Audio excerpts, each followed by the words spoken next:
This is nighttime Macao, the most familiar Macao of all.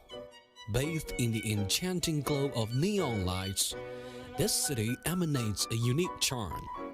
Though Macao is famous worldwide for its developed gambling industry, cards and dice are but one thread in the rich tapestry that is Macao.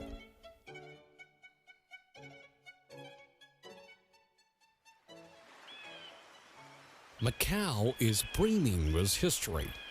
The old section of the city is part of our world's priceless cultural heritage. The old city is located on Macao Peninsula, and although it covers an area of only 9 square kilometers, is home to over 20 well-preserved historical buildings, not to mention a rich and colorful landscape. Streets, plazas, churches, European architecture, as well as traditional Chinese-style temples and gardens, are all harmoniously intertwined on an exquisite landscape. The blending of Chinese and Western culture has produced an inspiring scene. Macao is located in China's southeastern coastal area and is made up of the Macao Peninsula, Danjai Island and Cologne Island. During the mid-16th century, the Portuguese landed in Macao, which, at the time, was nothing more than a small fishing village. This is the site of Portuguese landing, Macao Temple. The name Macao comes from the pronunciation of the character Ma and Kok. Macao Temple is where fishermen go to pray for protection from the goddess of the sea, Matsu. The temple was built layer by layer along the curves of the mountain in a typical display of aesthetic sense and an overall arrangement inherent in the architecture of Chinese temples. A great deal of verse and other inscriptions have been left here by painters and poets of old.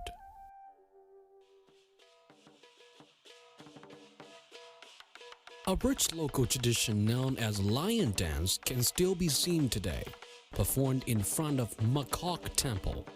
People use this dance to welcome guests from all over the world. Over 400 years ago, when the Portuguese first arrived here, they were almost certainly treated to such a dance as well.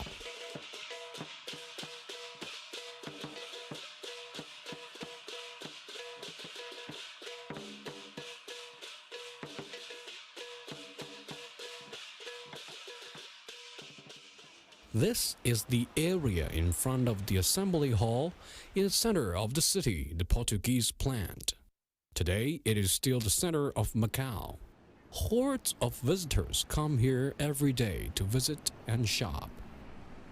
The square itself is paved with yellow and blue Portuguese stone, laid out to make a wave pattern. In the very center sits a mountain with a kind of Southern European atmosphere. Surrounding the square are resplendently colorful buildings done in Western-style architecture, making one feel as if they were walking down a street in Europe. Cream white, apricot, soft red and sea green, mixed together in the bright sunlight, create a romantic and carefree atmosphere. The greater part of these buildings were constructed during the mid-18th century. White facades, thick walls, partial decoration with minute detail, and square tasteful doors and windows give one the feelings of being in an oil painting.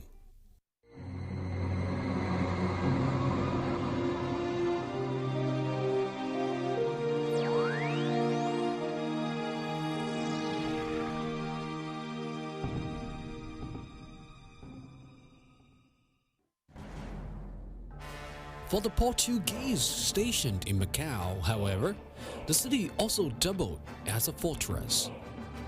In order to protect the city and merchants from the threat of pirates and other Western powers, the Portuguese constructed a large number of forts on the Macao Peninsula.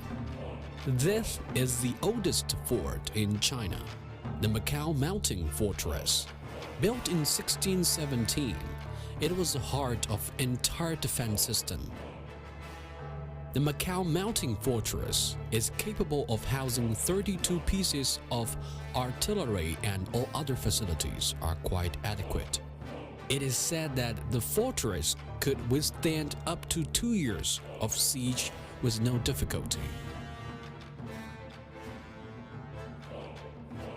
200 years later, the Portuguese also constructed a lighthouse to strengthen coastal defense. This white-walled and red-roofed lighthouse became known as the first lighthouse in the Far East and measures 13.5 meters in height. Every night, the light beam emitted from the beacon can be seen from over 25 nautical miles, helping many a wayward vessel find the right course.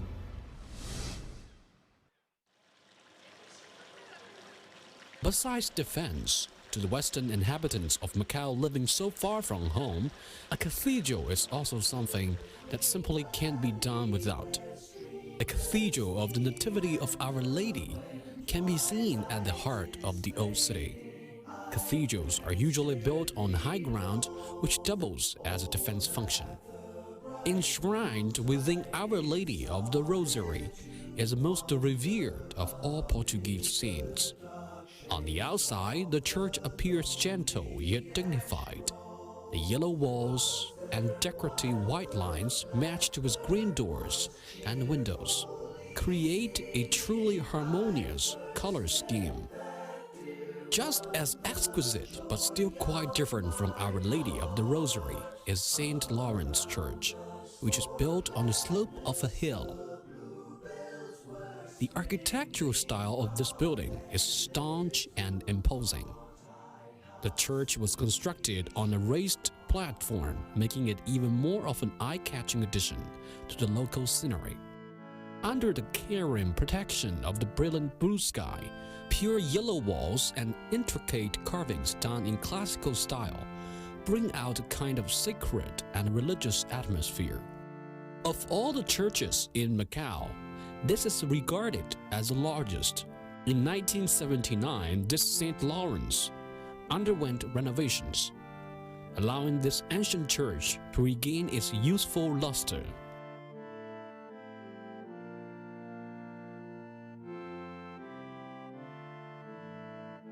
Not far from St. Lawrence, there's a small plaza known as St. Augustine Square. The terrain here is relatively high and the construction is quite concentrated. Next to the square is the illustrious Dom Pedro V Theater, which was built in 1863 to commemorate King Pedro V of Portugal. It is the only theater of European style in Macau. Red Chinese roofs, green outer walls, and white pillars make this an edifice pleasing to both the eye as well as the mind. This oak tree outside also appears to have a few hundred years of its own history. Facing the theater from across the street is the Italian-built St. Augustine's, one of Macau's oldest churches. Compared with the magnificence Dom Pedro V Theater, St. Augustine's is much more solemn, reminding one of an old man in deep meditation. The feeling surrounding nearby seminary of St. Joseph, on the other hand, has often been compared to the serenity of the Virgin Mary. Although it is situated at the end of the street, it somehow escapes the noise and bustle of the busy roads entirely. This seminary specializes in the training of missionaries and has developed a reputation as a cradle of missionary work in the Far East. Adjacent to the seminary is yet another building with an entirely different purpose. It was once the summer villa of Sir Robert, Holton of Hong Kong. After Sir Robert passed away, his former residence was converted into a public library according to his will. It's only here, however, at St. Augustine's Square that we can find Macau's classical European architecture.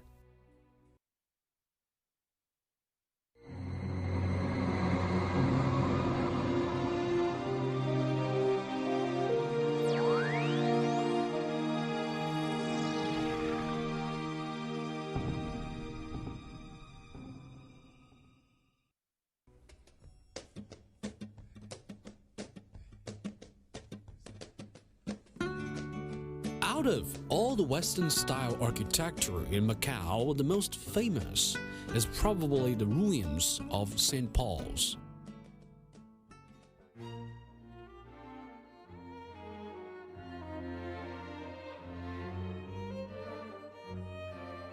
St. Paul's was once the first Western university in the Far East, but after having the misfortune of burning down 3 times, only the facade of the church and front steps remain. Because this remaining wall strongly resembles a Chinese commemorative archway, people have come to call it Da San Ba. Perhaps it is precisely because this building is in such a sorry state that it's acquired a special kind of charm and attraction. It towers conspicuously in everyone's line of sight, and at 27 meters in height and is all the more lofty and majestic. St. Paul's employed architecture were popular during the Italian Renaissance and was complete with 5 floors. The ornamentation on top is both complicated and intricate, with myriad sculpture covering the entire surface.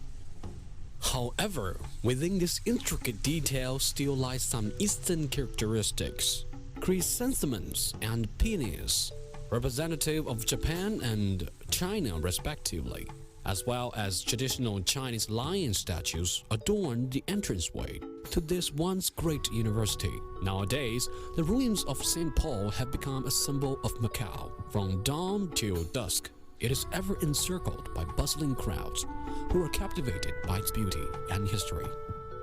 At about 10 steps distance from St. Paul's, there sits another building of vastly different style, Nat Cha Temple. Although it may be small in size, it holds a very important place in the hearts of the people of Macau. In Chinese Buddhism, Nat Cha has been called the guardian spirit of the Buddha, who can ward off evil and prevent calamities. At the time of Portuguese occupation, the policy on religious freedoms was lax and unrestrictive.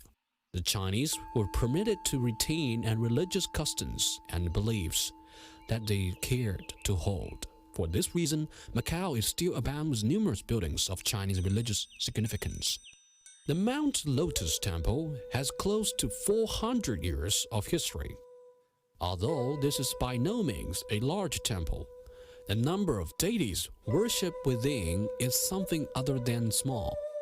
Apart from Guanyin of Buddhism and Matsu, there's also a pantheon of folk gods, including the mythical inventors of writing Chang Jie and Zhu Yong. Today is Zhu Yong's birthday, so students of a nearby elementary school get together to pay homage. Possibly because the land area of Macau is so small, temples here are always extremely compact. In the serene courtyard of Tin Ho Temple rests a small pavilion covered in carved wood ornamentation and surrounded by stone. The pavilion radiates elegance. Between the pavilion and the main hall itself, there exists almost zero space.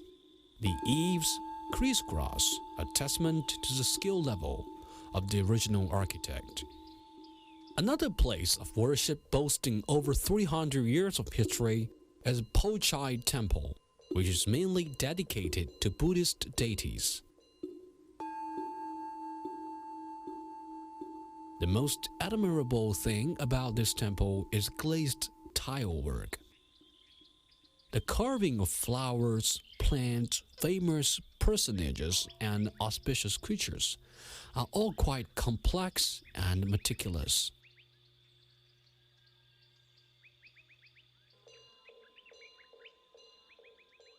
Compared to Mount Lotus Temple, Po Chai is a lot more spacious and wide open. The inside of the temple is also more richly furnished. Po Chai Temple is quite famous in Macau, known for its exuberant incense burning. Every day, droves of people come here to burn incense and pray for good fortune.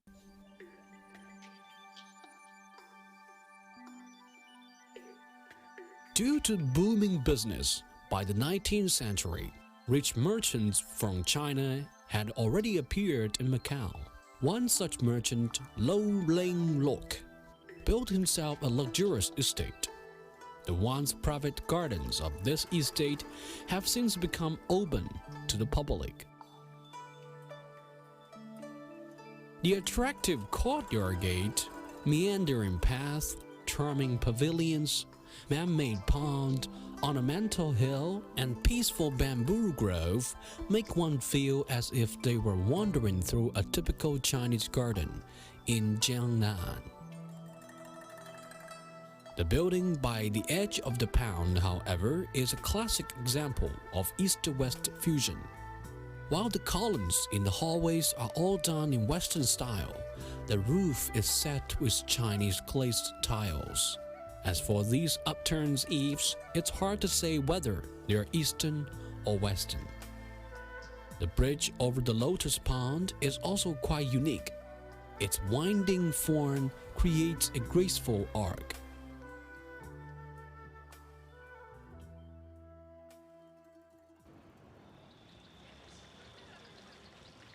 Coexisting alongside Chinese gardens is a Portuguese residential district known as Li Lao Square. This was the earliest residential district established by the Portuguese. The richly colored apartment-style housing here is both relaxed and tasteful. However, this is not just a place people come for a stroll or to sit and rest. This is also a veritable gold mine for painters and other artists. East and West have collided and mixed harmoniously in the fair city of Macau.